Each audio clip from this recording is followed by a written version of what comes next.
Good morning friends. நான் இன்றைக்கி போட்டிருக்க வீடியோனா ஈஸ்டர் அன்றைக்கி காலையிலேருந்து எடுத்த வீடியோ தான். காலையில் சர்ச் போயிட்டு வந்துட்டோம்.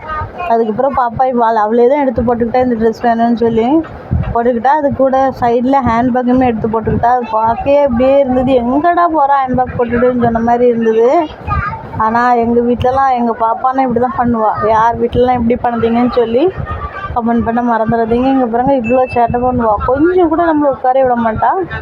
அப்புறம் இப்பவும் எதாவது எடுக்க தான் போய்ட்டுருக்கா அப்படின்னு சொல்லிட்டு இந்த செல்ஃப்லேருந்து ஒவ்வொரு ஜாமனமும் எடுத்து ரொம்ப ஷேர் பண்ணுறது அவள் தான். வீடு அசிங்கமாக பண்ணுறதும் இவள் தான் பாருங்கள். அதுக்கப்புறம் அன்றைக்கி சாயந்தரம் ஃபிஷ் டேங்க் கழுவணுன்னு இருந்து பாருங்கள், எவ்வளோ அழுக்காயிட்டு ஃபிஷ் டேங்க்கு. அதில் ஒரு சம்பவம் நடந்துட்டு இது க்ளீன் பண்ண பிறகு நான் வீடியோ போட்டிருக்கேன். எங்கள் ஃபிஷ் 2 ஷார்க் மீன் மட்டும் தான் இருக்குது எங்ககிட்ட. ஒன்று ஒயிட்டும் ஒன்று ஒரு பிளாக்கும் இருக்குது. இந்த பிளாக் ஃபிஷ் இருக்கலாம் பெருசு. இன்றைக்கி க்ளீன் பண்ண முடியல, வெளியே விழுந்து டப்புன்னு துடிக்க ஆரம்பிச்சிட்டு அதை பார்த்துட்டு பாப்பாவும் தம்பியுமே ரொம்ப பயந்துட்டாங்க. அம்மா செத்து பேரும் போல் இருக்குது அப்படி சொல்லி அழ கூட ஆரம்பிச்சிட்டாங்க. ஆனால் பரவாயில்ல, அது சூப்பராகவே உள்ளே வந்தோடனே டேங்க்கில் போட்ட உடனே சூப்பராகவே இது ஆட ஆரம்பிச்சிட்டு. நானும் ரொம்ப நாள் கழித்து யோசித்தேன், 2-3 நாள் கழித்து ஏதாவது படும்னு சொல்லிவிட்டு. ஆனால் படல. இப்படி தான் இருக்குது எங்கள் ஃபிஷ் டேங்க். இந்த மீனெல்லாம் நாங்கள் வளர்த்து ஒரு 4 வருஷம் இருக்கும். 4 இயர்ஸாகவே இந்த மீனை வளர்ப்போம். அந்த 4 இயர்ஸாகவே எங்கள் கூடவே இருக்குது. யார் வீட்டெல்லாம் ஃபிஷ் டேங்க் வளர்த்துருக்கீங்க? உங்களுக்கு அந்த ஃபிஷ் டேங்க் வளர்க்குறத பற்றி என்ன அபிப்பிராயம் இருக்குதுன்னு சொல்லி கமெண்ட் பண்ண மறந்துடாதீங்க. வேறு இது மட்டும் கிடையாது.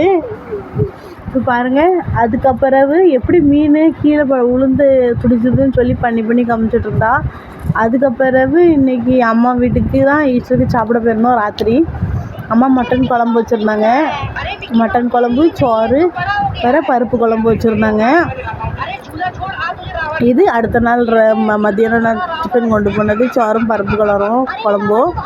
அப்புறம் இது நெக்ஸ்ட் டே ராத்திரி மட்டன் குழம்பு கொஞ்சம் இருந்து அதை வச்சு சாப்பிட்டுட்டேன்னா. தம்பிக்கும் அவங்களும் பருப்பும் சோறும் கூட்டலாம் பண்ணி கொடுத்தேன். இது பானிபூரி என்ன தெரியுதுன்னு சொன்னால், எங்கள் ஆஃபீஸில் வந்து இது மாதிரி பண்ணியிருந்தோம். பஞ்சின்னு பண்ணியிருந்தோம். மத்தியானம் இல்லை, காலையிலையும் இல்லை, மீடியம் டைமில் சாப்பிட்றதுக்குன்னு பண்ணியிருந்தோம். நான் மிசல் பாவு தான் பண்ணி கொண்டு போயிருந்தேன். பாருங்கள், மிசல் பாவ் பக்கத்தில்